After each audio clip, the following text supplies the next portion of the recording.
Benoît Rossignol, photographe amateur, a réalisé une série de portraits d'enfants handicapés. Ces clichés noirs et blancs forment une exposition itinérante sur un sujet encore tabou. Tu l'as vu, mon handicap? Au fur et à mesure de l'élaboration du premier projet qui était le calendrier, j'ai vu en essayant de traiter et de regarder les photos que le handicap avait progressivement disparu sur mes clichés.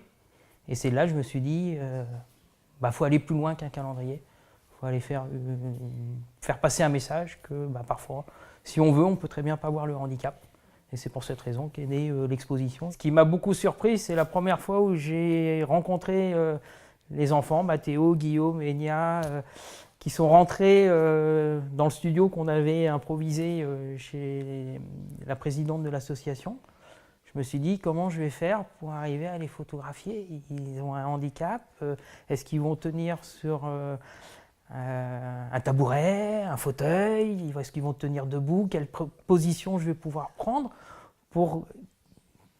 de telle sorte que sur le cliché, ça soit eux. Et au fil du temps, et au fil de la séance photo, ils se sont révélés, et même moi, au bout de 2-3 heures de photos dans le studio, je ne voyais plus le handicap. Et ils étaient pour moi comme quelqu'un, comme les autres, que je prenais en photo, et j'arrivais et plutôt eux, arrivaient à exprimer leur sensibilité, leur caractère, jusqu'à prendre des positions pour dire, voilà, moi j'ai envie que ça soit comme ça la photo. Voilà. Et au bout d'un certain temps, je me suis dit, mais il n'y a plus de handicap, je ne vois plus. D'où le titre, tu l'as vu mon handicap. Alors Guillaume, qu'est-ce que tu peux dire de cette séance photo et de ce que tu as pu ressentir et à la vue d'après du résultat, qu'est-ce que tu en penses?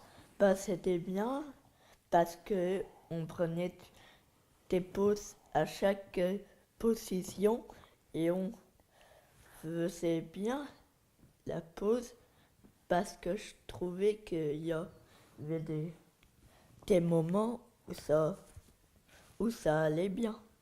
Et Mathéo? C'était marrant. C'était marrant? Ouais. Ouais, et pourquoi c'était marrant? Non.